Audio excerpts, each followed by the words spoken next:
Hey good people, and welcome back to the channel. I just finished watching Hell's Kitchen Season 23 Episode 4, and if I had to rate it on a scale of 1 to 10, I would give it a solid 4. I didn't know whether I was watching an episode of Hell's Kitchen or Lord of the Flies, but I was very disappointed in the lengths that some of these chefs would go to screw somebody over in the competition. But over the course of the review, I will share my highlights for the episode, my thoughts on the elimination, and my revised list for contenders and pretenders. So without any further delay, let's jump right in. The first highlight that I want to talk about is this episode's challenge.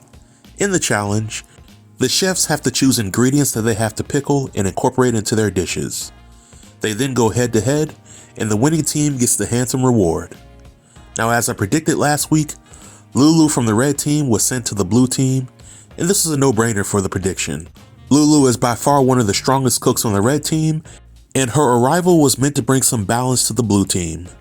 But in the head-to-head challenge, some of the standout performances came from Lulu, Anne-Marie, Joe, Brandon, Egypt, Whit, Hannah, and Kyle, while some of the more disappointing performances came from Anthony, Michael, and Amanda. But when it was all said and done, the blue team won by 1 point. It was good to see the blue team finally win a challenge because it was a much needed confidence boost. But once the red team found out that their punishment involved having to process manure, Whit decides to use her punishment pass, which brings me to my next highlight, which is everybody hates Egypt. Whit uses her punishment pass and has Egypt take her place in the punishment.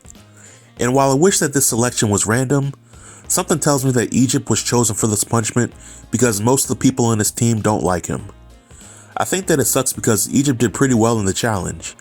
I think if anybody should have been punished, it should have been the worst performing chef on the blue team, or a chef that poses the biggest threat to the red team. Sadly, it seems like there is a conspiracy by several people on the show to get Egypt up out of here. Now, when I observed the red team plus Egypt participate in this punishment, it seemed as disgusting as one would imagine it would be. So much so that Amanda nearly passed out. Now, if I were on the red team, I would have gladly tapped out of this challenge and out of the competition and kept my dignity in the process. But to some folks, winning is more important than any of that. For my next highlight, I want to talk about tonight's dinner service. It was yet another dumpster fire, and was so bad that Gordon had to kick both teams out of the kitchen. The red team's dinner service is decent, but if we're being honest, then Magali is dead weight on the team, and the team also suffers from leadership issues outside of Whit.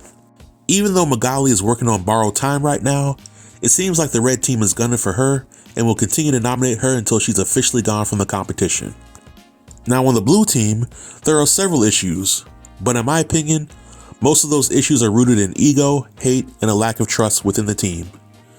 It's clear that the blue team has talented chefs on it, but these chefs often work against each other instead of together, which is highly disappointing. And in the last highlight, I want to talk about Lulu's arrival on the blue team. I assume that Lulu coming to the blue team would be a good thing and that she would be able to prove that she's a good leader. But Lulu was anything but a good leader tonight. First, she sat back and watched Egypt mess up the carbonara instead of trying to give Egypt sound advice. And to me, this is significant because it tells me that Lulu would rather lose dinner service if it means getting Egypt off the blue team.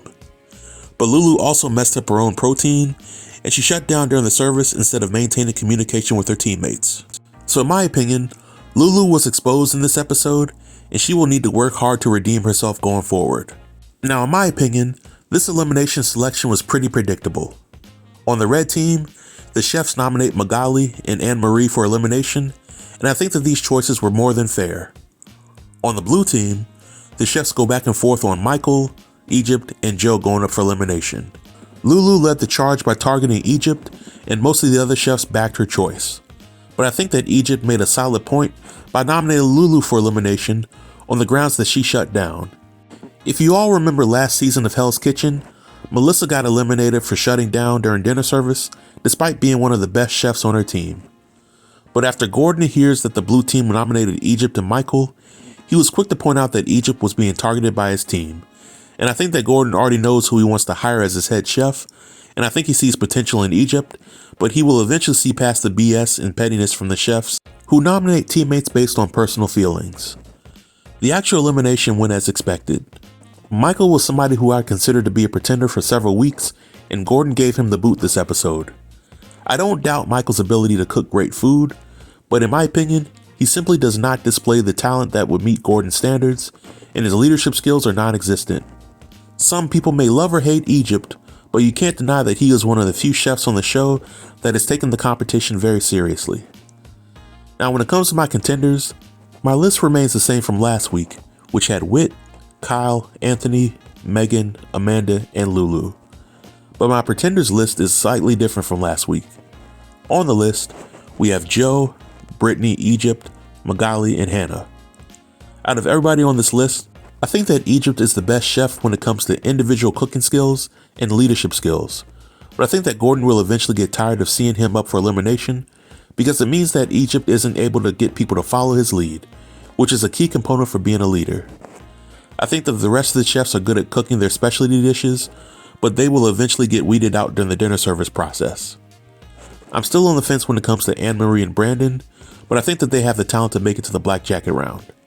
But I need to see more leadership skills on display. But this marks the end of my review. Feel free to leave all comments below in the comment section, and I'll be sure to reply to everybody. Until next time, stay tuned and stay safe. Peace.